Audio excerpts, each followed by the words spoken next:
완벽 판매 돌파. 재구매 압도적 판매. 남지연 알부민 더 진하게 더 고함량으로 25,500mg에서 31,040mg으로 알부민 복합물 제가 직접 배합했습니다. 남지연 원장의 알부민 2090 울트라 맥스. 간에서 매일 생성되는 알부민, 우리 몸속 혈장 단백질의 주요 성분. 혈액속 핵심 단백질로 영양소가 몸속 곳곳 제대로 전달되게 하는 영양 배달부. 건강 상태 지표물질 알부민. 하지만 나이 들면서 알부민 생성 능력 저하. 그래서 드셔야 합니다. 100% 덴마크산 알부민 함량 폭탄 31,040mg. 알부민 특성을 고려. 특허 6종이 집약된 특허 조성물 3종을 더.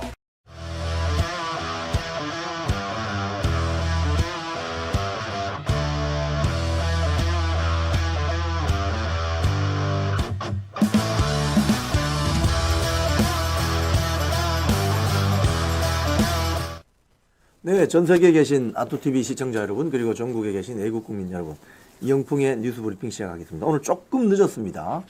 지금 여의도에 오늘 12시부터 벚꽃축제 차량 통제가 시작됩니다. 그래서 차가 엄청 막힙니다. 여의도 오실 때는 오늘 낮 12시부터 그리고 주말까지 여의소로 차량 통제가 돼요. 국회 주변에. 그래서 차가 엄청 막히니까 지하철이나 버스를 타고 오시기 바랍니다. 네, 그래서 제가 좀 늦었습니다. 자, 오늘 이런 내용으로 여러분께 브리핑 드리겠습니다. 윤석열 대통령 탄핵 심판 선고일이 이번 주 금요일 이틀 뒤입니다. 오전 11시로 잡혔는데 어떻게 될까? 지금 많은 분들이 인용될 것이다, 뭐 기각될 것이다, 각하될 것이다, 뭐 이렇게 많이 이야기를 하죠. 시중에 호사가들은 뭐 이거 가지고 배팅도 하고 폴리마켓이라는 어떤 뭐 세계적인 배팅 그 사이트를 보면 또 그거 가지고 또 뭐 배팅을 하고 있어요. 그런데 냉정하게 보면 윤석열 대통령 탄핵 심판 사건은 이진숙 방통위원장, 한덕수 전 대통령 권한대행, 현 대통령 권한대행, 이 탄핵 심판 사건이 기각되는 과정에서 어떤 힌트를 얻을 수 있지 않느냐, 그런 이야기를 지금 하고 있습니다. 그래서 그런 내용으로 오늘 여러분께 브리핑 해드리겠습니다. 먼저 어제 조선일보 보도부터 먼저 보죠. 어제 평결이 마쳤다고 합니다. 평결이란 건 뭐냐 하면요, 이게 이제 평의를 계속 해오잖아요. 뭐 어떻게 할 것인지 뭐 쟁점 정리하고 평의를 하다가 마지막 평결을 합니다. 평결이 어제 끝났다는 겁니다. 그 말은 무슨 소리냐? 사실상 결론 났다 이 소리입니다. 기각이냐 각하냐 아니면 인용이냐, 이 결론이 났습니다. 이미 이미 결론이 났고 4월 4일 날 11시에 최종 선고하잖아요. 한 25분에서 30분밖에 걸리지 않아요. 그런데 4월 4일 아침 일찍 저 8명의 헌법재판관들이 최종 모여서 인용 의견으로 가는 주문이 하나 있고 각하, 기각 하는 3가지 버전의 주문서를 놓고 그날 아침에 최종 정한다는 거죠. 근데 평결은 마쳤다. 그럼 지금부터 남은 시간 동안은 주심이 정형식 재판관이거든요. 저 밑에 사진 보시면 중간에 계신 분입니다.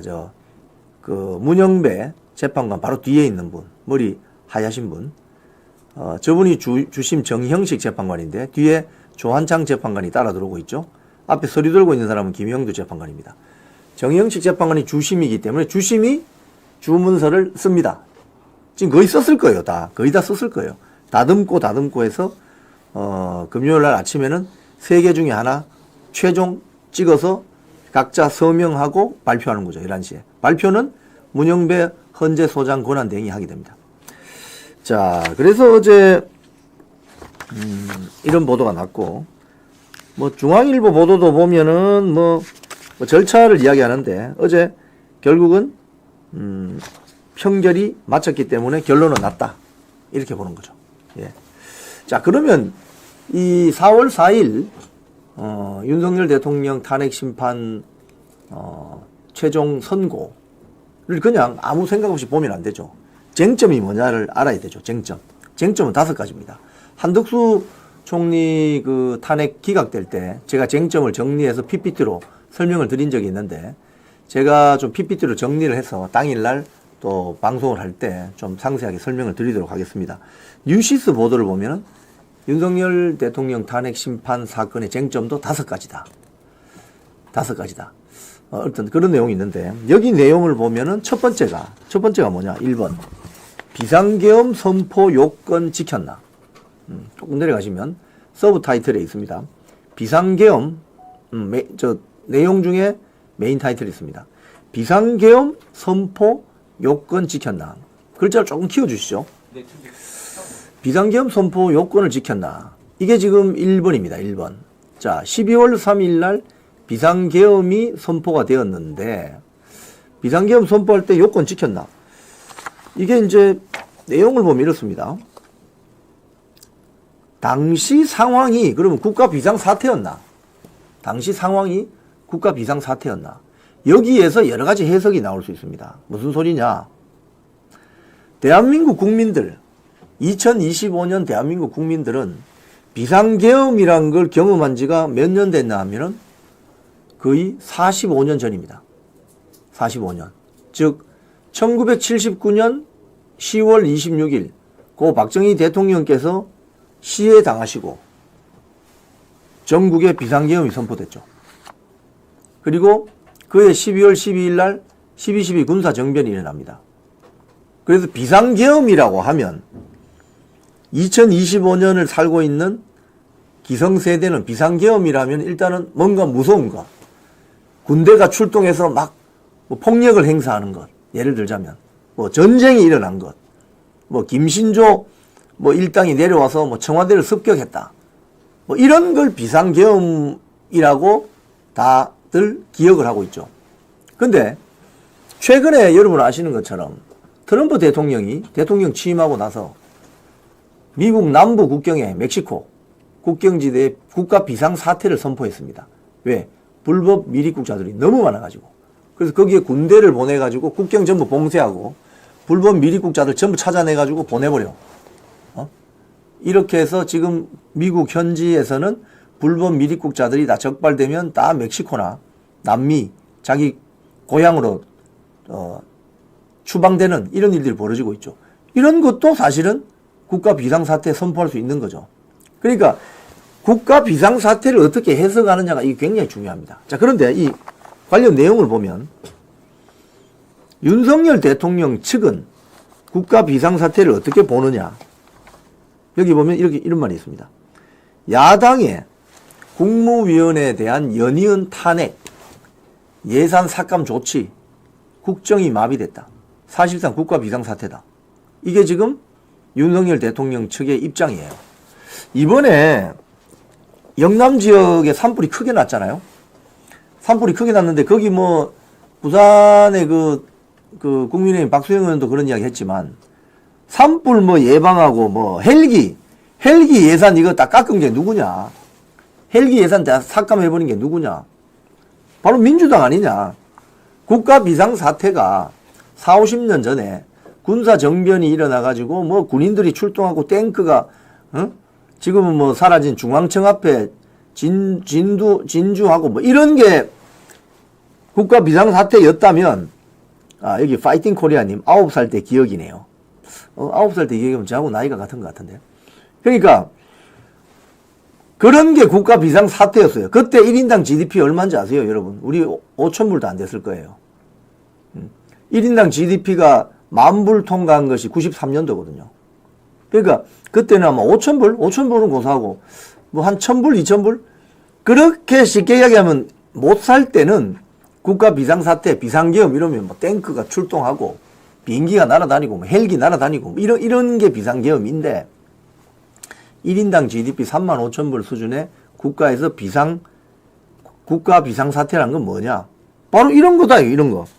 야당이 국무위원들 줄 탄핵시키고 내년에 쓸 수 있는 검경, 뭐 국정원, 특활비, 특경비 다 삭감해버리고 아예 일을 못하게 만들면 그게 국가 비상사태 아닙니까? 거대 야당이 입법권을 가지고 입법권 폭주로. 그래서 그게 국가 비상사태를 선포한 것이다. 이 해석입니다. 해석. 자, 그럼 절차는 그러면 잘 지켰냐? 여기에 국무회의 심의를 거쳐야 된다. 그 내용이 보면 있습니다. 국무회의는 작년 12월 3일 오후 밤 10시 17분 시작되어 가지고 22분까지 약 5분간 그리고 그 국무회의 끝난 뒤에 윤석열 대통령이 텔레비전 방송을 통해서 계엄 선포했죠. 뭐 여기에 대한 절차도 쟁점이다. 자, 2번 두 번째 쟁점은 뭐냐? 정치 활동 금지한 포고령은 적법했나? 정치 활동 금지한 포고령은 적법했나? 근데 윤석열 대통령 측은 뭐라고 하느냐? 포고령 집행을 실제로 할 의사가 없었고 야권의 폭주를 경고하는 상징적 성격에 불과했다는 입장이다. 포고령 집행을 실제로 할 의사가 없었고 상징적이란 측면이다.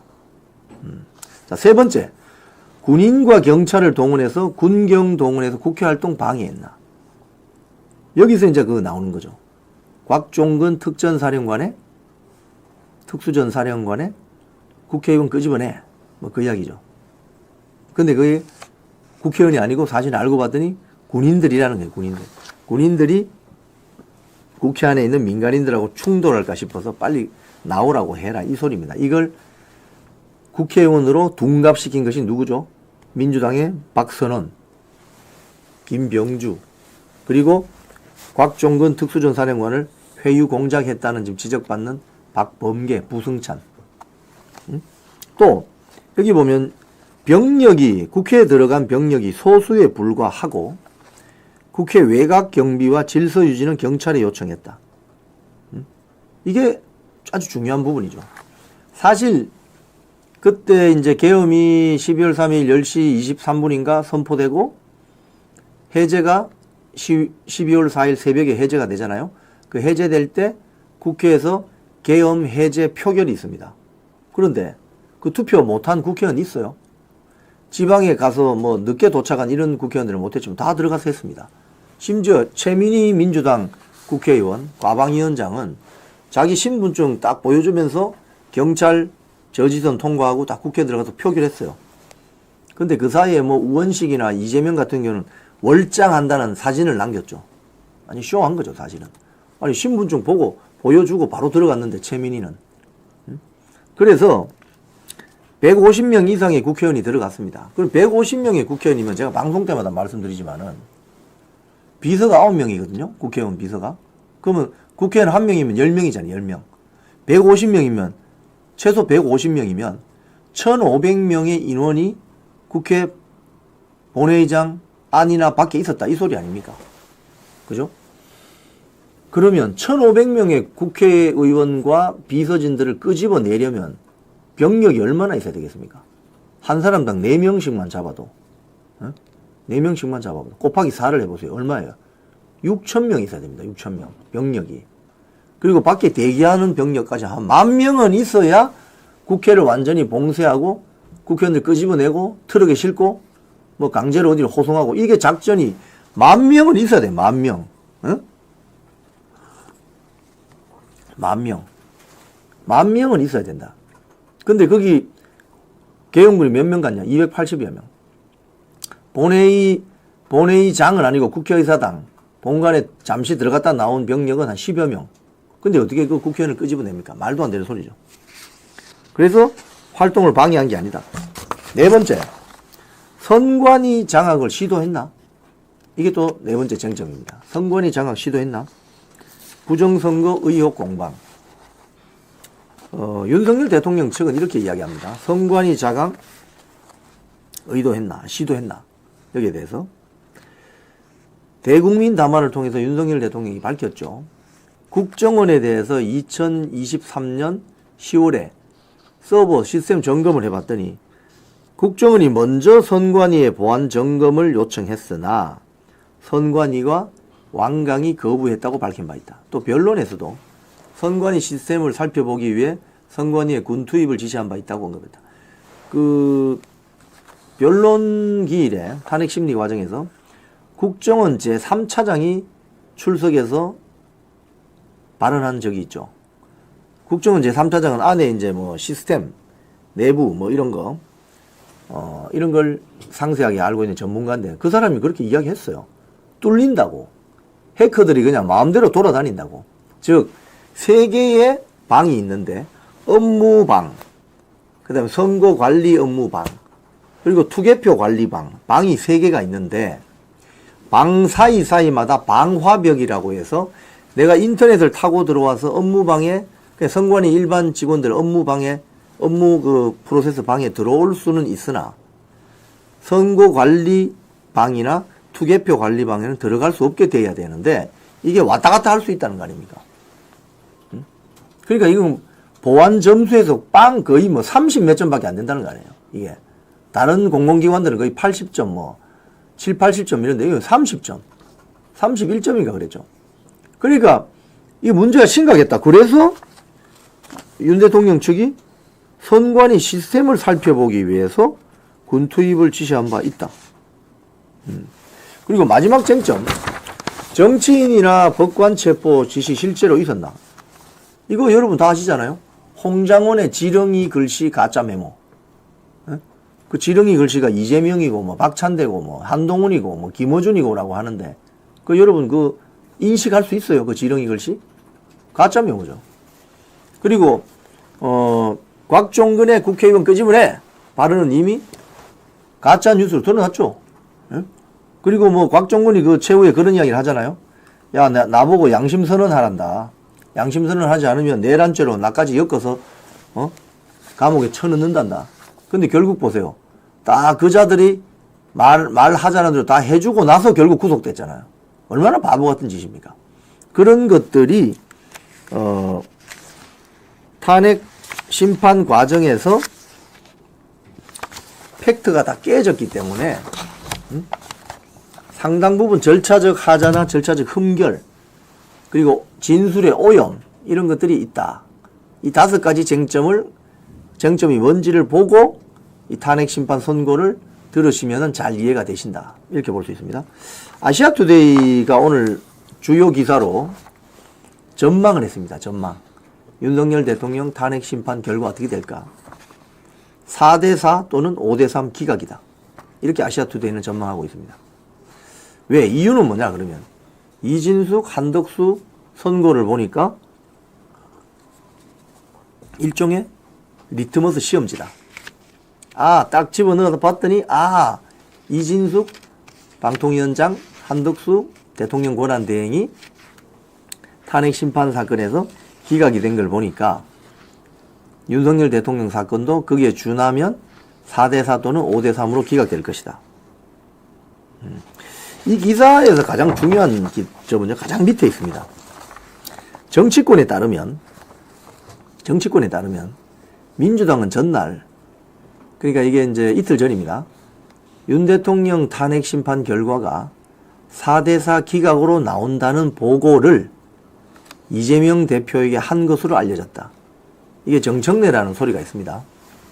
그랬더니 이재명이 경로를 했고 마은혁 헌법재판관 후보 임명을 한덕수 권한대행에게 4월 1일까지 압박한 것이라는 분석이 나온다. 대충 이야기는 좀 맞아떨어지는 것 같아요. 전후 상황을 보면. 자, 그래서 기각도는 각하의 무게가 실린다. 자, 더 퍼블릭 기사 한번 봅시다. 윤 대통령 선고 어떻게 날까? 인용은 희망회로, 기각 각하는 현실. 이 기사를 보면 먼저 이 그래픽을 보면서 좀 설명을 좀 드릴게요. 이제 어제 제가 조금 전에 말씀드린 것처럼 요거 평결. 이제 평결이라는 게 평일을 쭉 하다가 어제 평결이 끝났다는 거예요. 그러면 결론은 났다는 소리입니다. 그러면 그때부터는 뭐 하느냐? 결정문을 씁니다. 지금 결정문을 쓰고 있겠죠. 누가 쓰느냐? 정영식 주심이 씁니다. 주심이 정영식 재판관입니다. 씁니다. 거기에 별개 의견, 반대 의견, 소수 의견 다 포함해서 씁니다. 그리고 결정문이 결정되면 낭독을 하죠. 낭독은 누가 하냐? 문영배 헌법재판관이 합니다. 보통 낭독 시간은 25분에서 30분 걸립니다. 만약 인용이 되면 대통령이 즉시 파면되면서 60일 이내에 대선 실시되는 것이고, 기각이 되면 이 사건 심판 청구를 기각한다고 선언하고 바로 대통령 국정 복귀합니다. 그래서 결정문이 주문이 낭독되고 나면 거기에 반드시 시간을 적게 되어 있습니다. 11시 25분, 11시 31분. 그때부터 바로 대통령은 국정 복귀합니다. 자, 그런데 어제 이 기사에 보면은 이재명 테마주가 급등한다, 이런 현상이 있다. 이재명이 전에 근무했던 회사 또는 그 밑에 있습니다. 급등한다. 이재명 테마주가 급등한다. 인용의 징조인가? 시장이 제일 먼저 반응을 한다. 밑에 보면 아울러 주식시장도 인용 관측을 뒷받침하는 모양새가 연출됐다. 그래서 지금 인용을 점치는 사람들은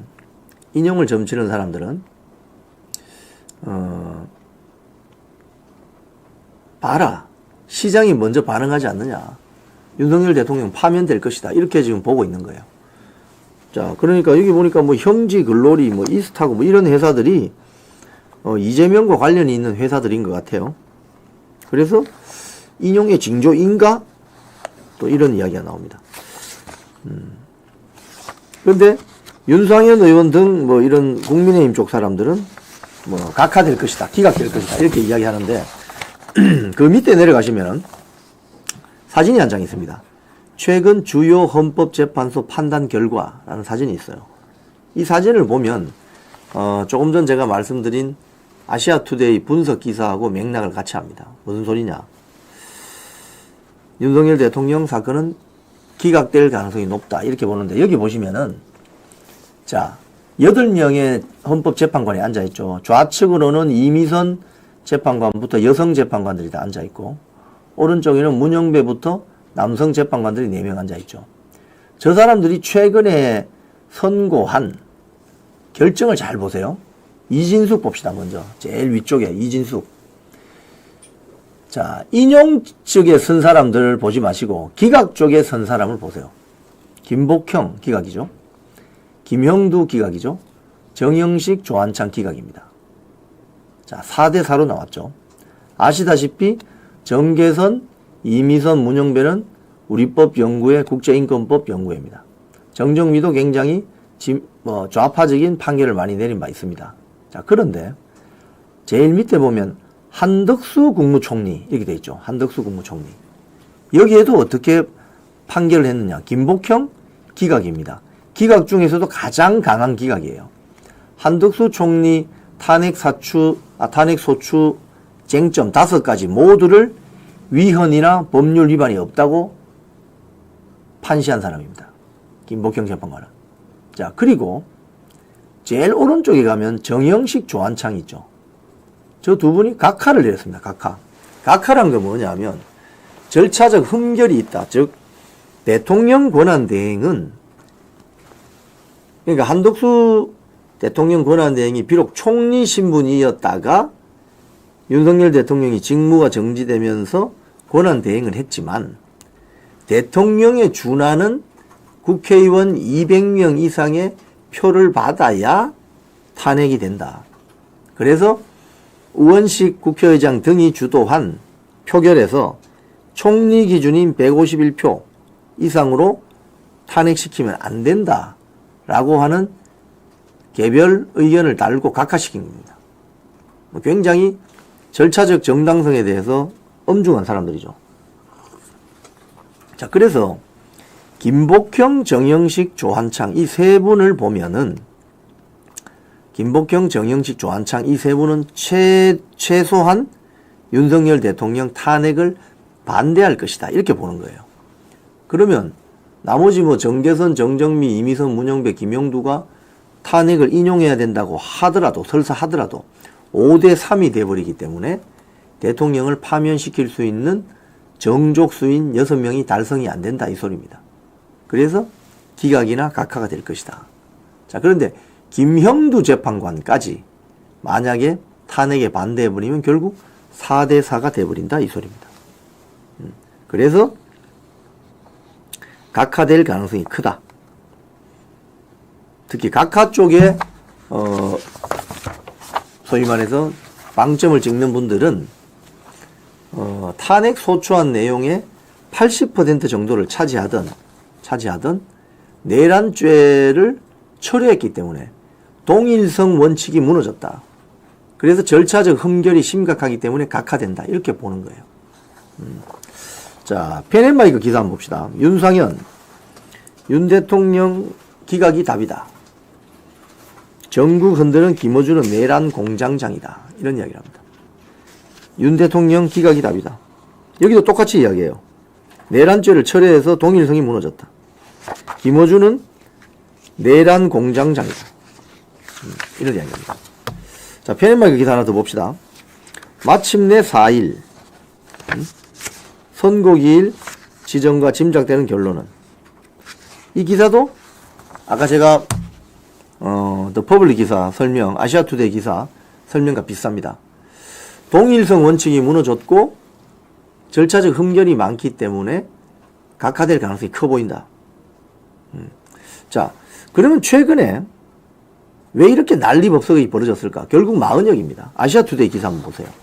결국 마은혁 없이 8인 체제로 간다. 민주당이 만약에 이번 윤석열 대통령 탄핵 심판이 기각이나 각하로 결론 지어진다면 최대 패인은 뭐냐? 마은혁입니다. 마은혁을 집어넣으려고 하다가 지금 이 난리가 사달이 난 거예요. 결국은. 왜냐하면 그 헌재 재판관 그래픽 있으면 한번 사진 좀 보여주실래요? 헌재 재판관 8명 중에 헌재 재판관이 9명입니다, 여러분. 9명.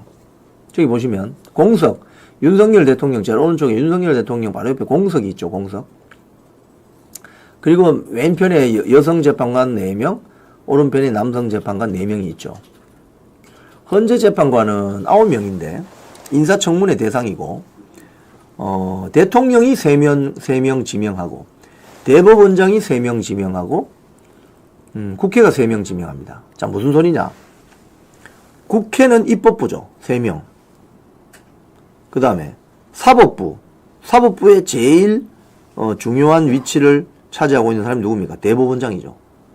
그 대법원장이 3명. 대통령, 행정부 수반이죠. 그 3명. 이렇게 333 지명을 할 수 있는 겁니다.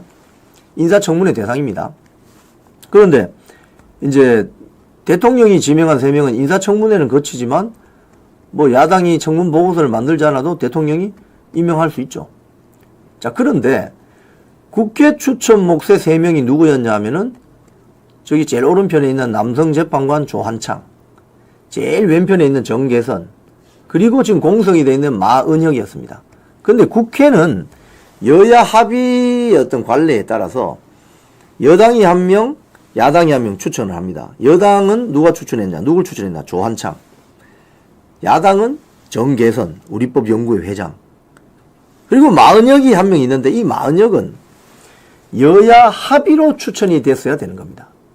그런데 민주당이 어떻게 했냐? 소위 말해서 거대 의석을 너무 믿었는지 국민의힘하고 합의도 없이 덜커덕 마은혁이라는 이름을 올려서 민주당 의원식 국회의장이 표결도 없이 바로 그냥 보내버렸습니다. 헌재로. 그러니까 마은혁은 여야 합의가 안 된 후보입니다. 애초부터. 그래서 한덕수 권한대행도 처음부터 반대를 했고 최상목 권한대행도 반대를 한 겁니다. 조한창, 정계선 좋아. 이거는 국민의힘 추천, 민주당 추천이니까 좋은데 마은혁만은 여야 합의가 돼야 되는 후보인데 여야 합의가 안 됐지 않느냐. 그래서 안 한 겁니다. 그죠? 근데 결국 이 마은혁이에 대해서 미련을 버리지 못한 민주당이 자충수를 뜯다고 보는 거죠. 더 퍼블릭 기사 한번 보세요. 인민노련 마은혁. 야당 단독 통과가 부른 민주당의 자충수. 이 자충수입니다. 민주당의 결정적인 자충수입니다. 네?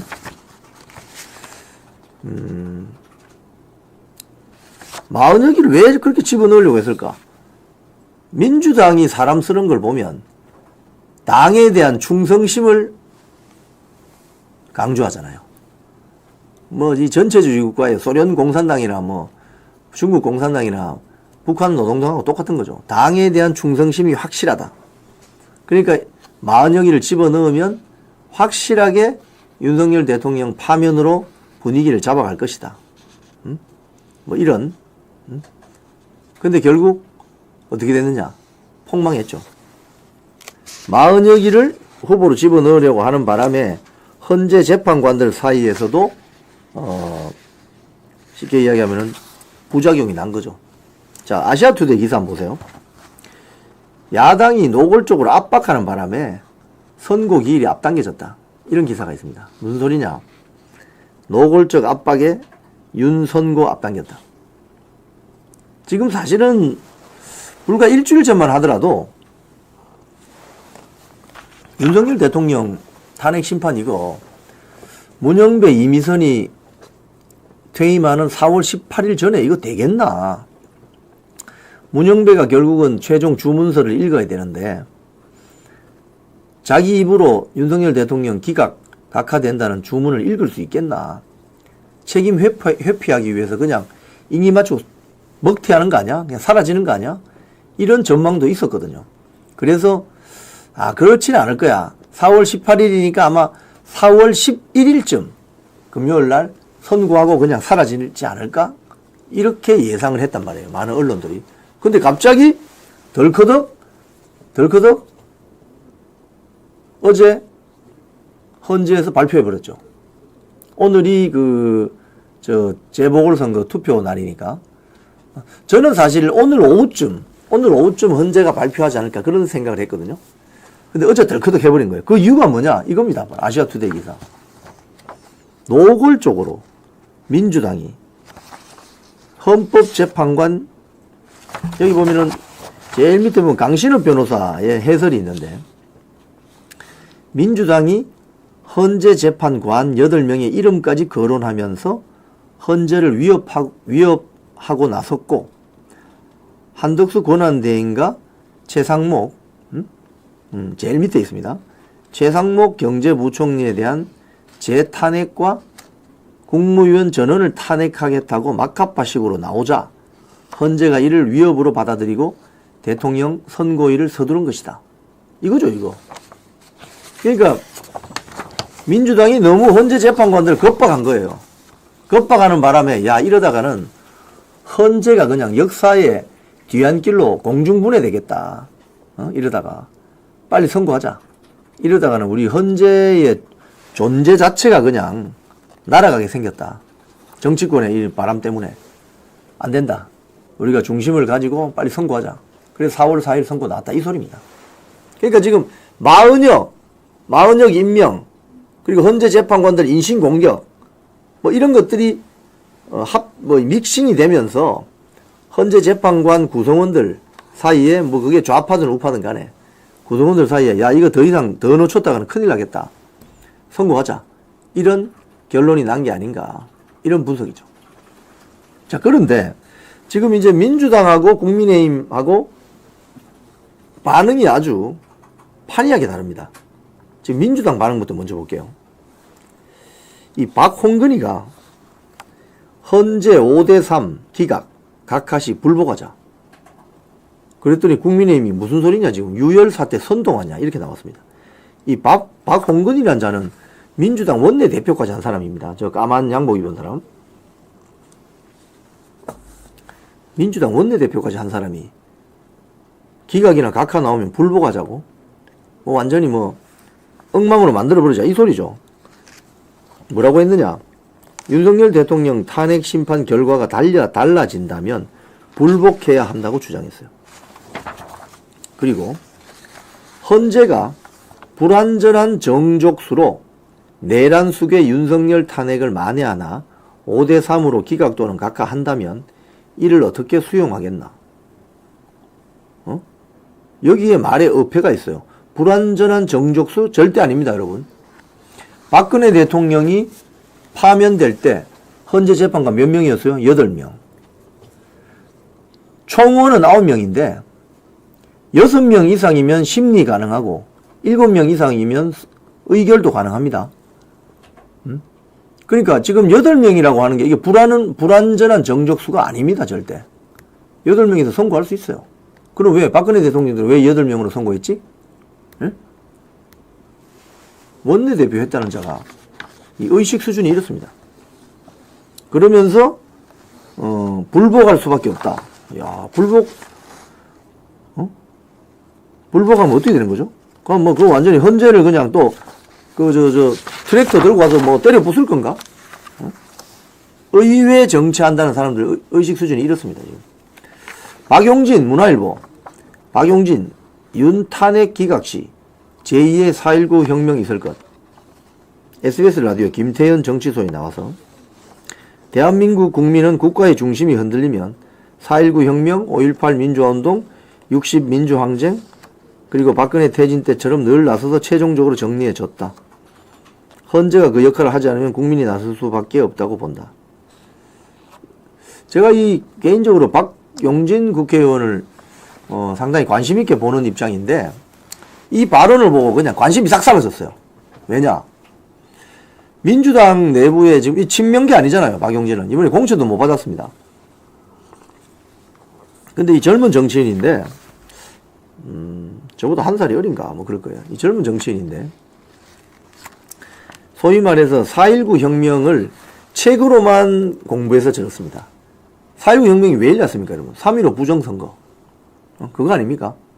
3.15 부정선거가 나와서 어떻게 됐느냐?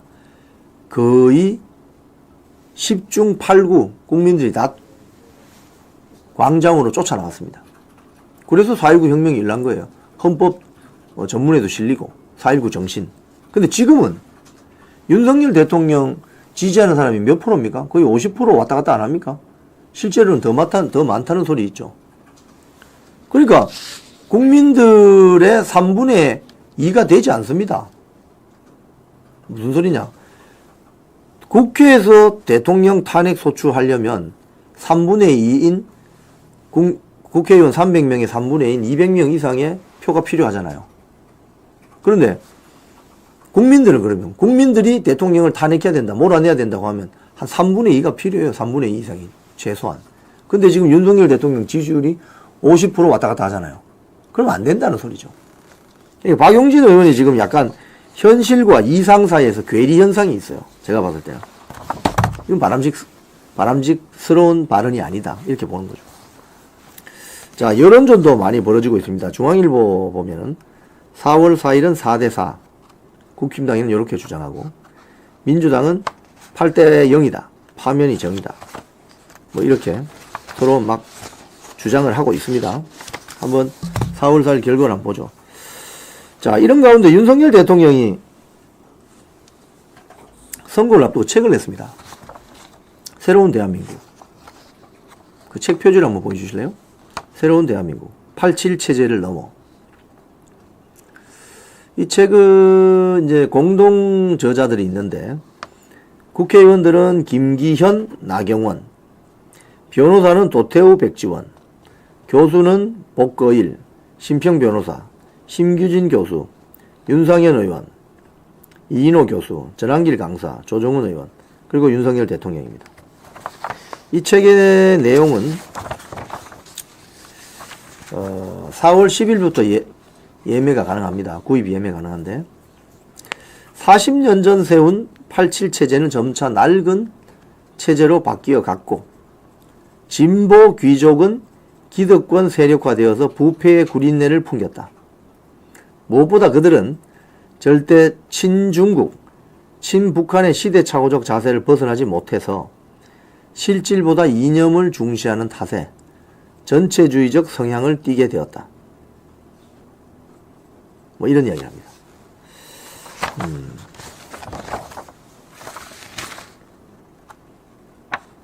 여기에 윤석열 대통령의 어떤 글도 있다고 하네요. 자, 아시아투데이 기사입니다. 지금 민주당에 대한 위헌정당 해산 심판 청구가 국민적인 여론을 타고 있습니다. 77만 명이 서명했다고 합니다. 나치식 일당 독재 해산해야 된다. 77만 명이면 국민의힘 전국 당원 규모입니다. 국민의힘 전국 당원이 이제 85만이니까. 네. 그 비슷한 규모죠. 그래서 지금 자유민주당하고 위국본, 위국본은 위헌정당 해산 국민운동본부, 위국본과 자유민주당은 민주당 해산 청원서를 제출한 바 있습니다. 지금 민주당이 거대 의석만을 믿고 소위 말해서 근육 자랑하다가 지금 위헌정당 해산 심판 청구받아서 해산될 수도 있습니다. 그 정부가 행정부가 할 수 있는 거거든요. 옛날 통진당 이석기 이정희 통진당이 박근혜 대통령 시절에 황교안 총리 위헌정당 해산 심판 청구해서 해산시켜 버렸잖아요. 위헌정당으로 정당이 해산되면 국회의원 배지 달고 있는 거 다 반납해야 됩니다. 그 정당이 사라져 버리니까. 아시아투데이 기사 하나 더 보면 대국본이 대한민국 바로세우기 국민운동본부 대국본 광화문 집회 주도하는 세력이죠. 대국본이 민주당이 지금 헌재를 정치재판소로 만들고 있다. 정치재판소로 만들고 있다. 이런 얘기합니다. 지금 민주당 한번 분위기 보면 아시아투데이 기사입니다. 이것도 동력은 상실했지만 최상목 탄핵 장애투쟁 이어간다느냐. 이게 한마디로 하면 뻘짓입니다. 뻘짓. 응? 지금 4월 1일 날 어제 헌재가 이번 주 금요일 4월 4일 오전 11시에 윤석열 대통령 탄핵 심판 선고한다고 밝혔잖아요. 그러면 지금 최상목 경제부총리 탄핵해서 무슨 실익이 있냐 이거예요. 광화문에 불법 천막 쳐놓고 장애투쟁하면 무슨 실익이 있냐 이거예요. 아니 뻘짓이죠 뻘짓.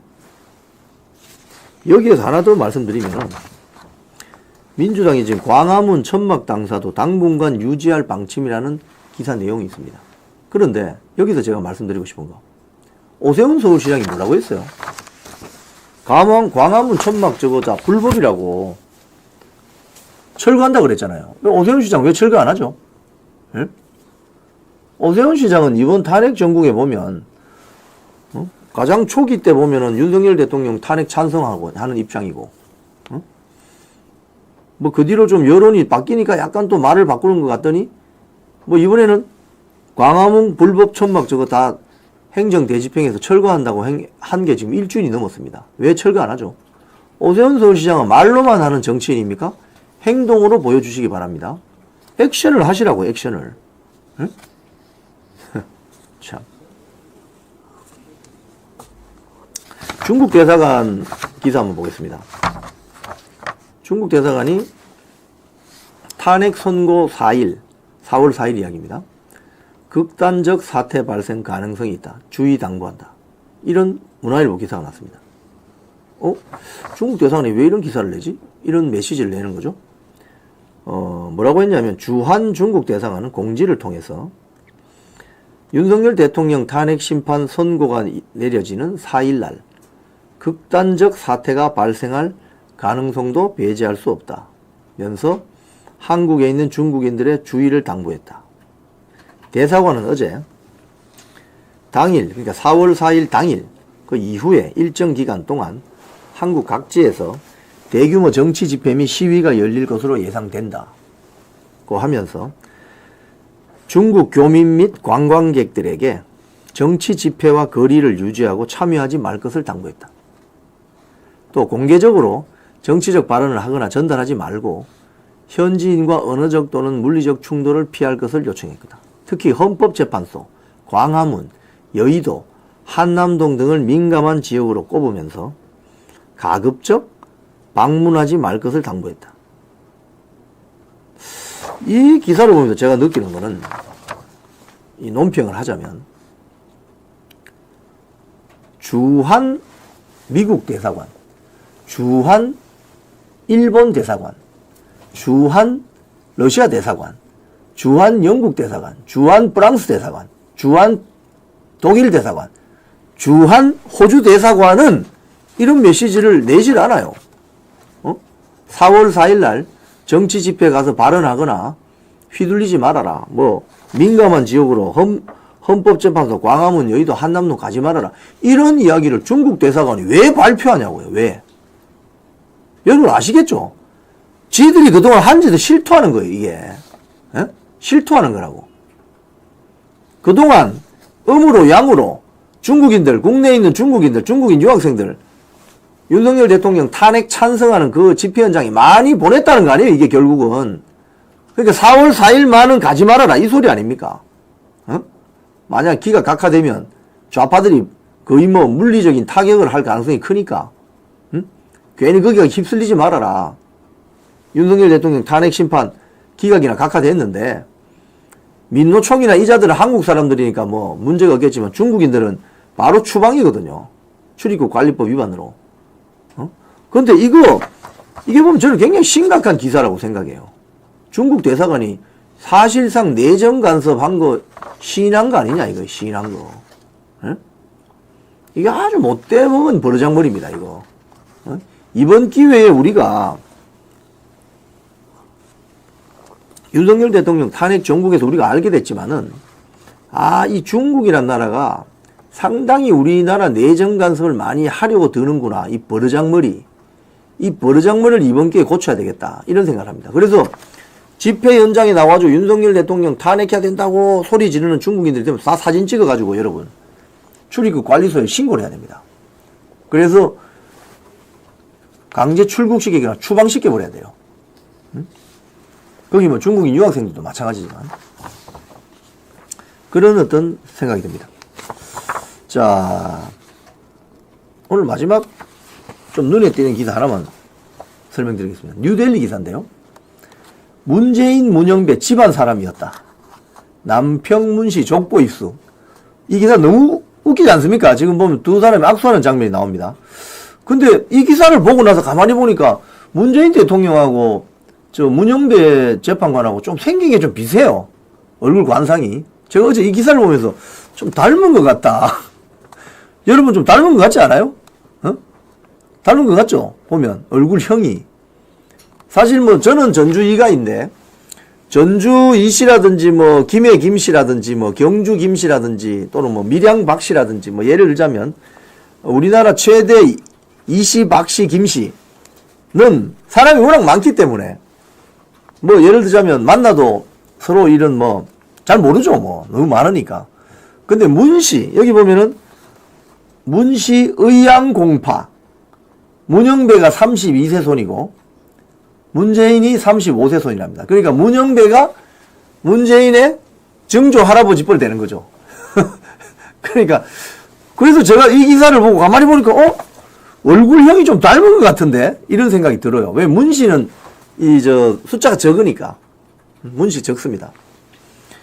근데 이 뉴델리가 이 의양공파 문씨 족보를 어떻게 입수했는지 모르겠지만 여기 보면 족보 보면 나와요. 그 그래픽 사진 한번 보여주세요. 보면은 위쪽에 오른쪽에 있는 게 지금 문재인입니다. 35세 이렇게 되어 있죠. 오른쪽에 30. 이 글자가 좀 작아서 잘 안 보이는데 동그라미 적은 게 문재인. 있을 제자에 호랑이 인자 문재인. 저 오른쪽에 보면 35세 이렇게 되어 있습니다. 저도 집안에 저는 전주 이간대군 직계손인데 저렇게 돼 있어요. 이 직계손 족보를 보면. 그 밑에 보면은 밑에 사진 보면은 오른편에 문형배라고 돼 있죠. 형배. 그리고 여기 보면 32세 이렇게 돼 있습니다. 그러니까 문형배가 문재인의 증조 할아버지 뻘 된다 이 소리입니다. 참 재밌는 기사인데. 그래서 이 기사가 뭐 두 사람이 여기 악수하는 사진을 보면 사전에 알았을 가능성도 있죠. 왜? 문씨 집안은 이 숫자가 많지 않으니까. 사전에 종친회에서 야, 너 한 사람은 정조 할아버지 뻘이고 그렇다 이렇게 알려줬을 수도 있어요. 그래서 문재인이 문영배를 헌법재판관으로 임명했나? 부산에서 향판하던 사람을? 이런 생각이 듭니다. 자, 오늘 뉴스브리핑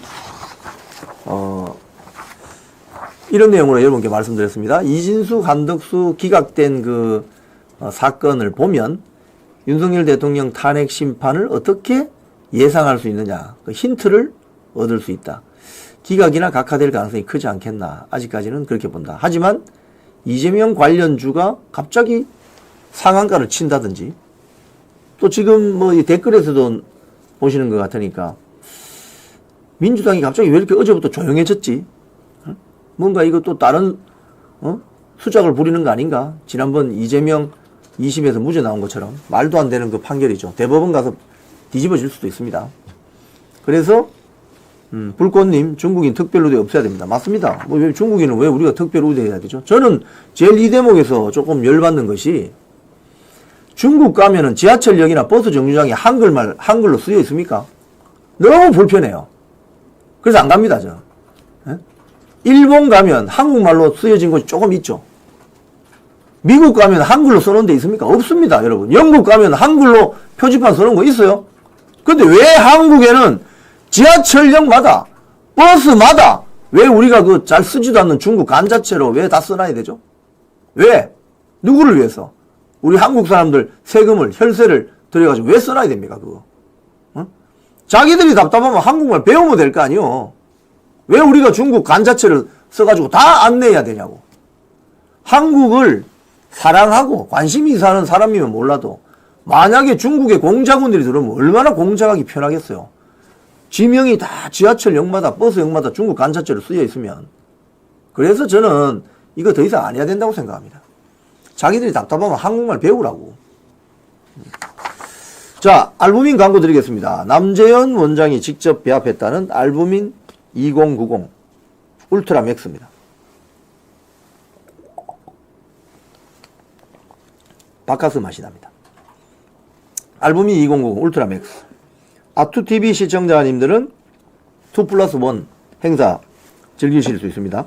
2박스 60병 사면은 한 박스 더 줘서 90병 살 수 있습니다. 밑에 전화번호 있죠. 1522-2429 전화하시면 아투TV 단독 혜택 2+1 특별 행사를 체험하실 수 있습니다.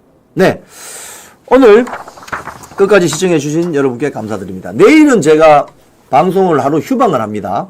휴방을 하고 EBS 신동호 사장 이 내일 이사회 소집을 요청을 해놨는데, 뭐 이사들이 유시춘 이사장 등이 그 이사회 못하겠다, 뭐 이상한 그 소식이 있어요. 그래서 내일 아침부터 뭐 출근 저지를 또 한대요, 민노총 세력들이.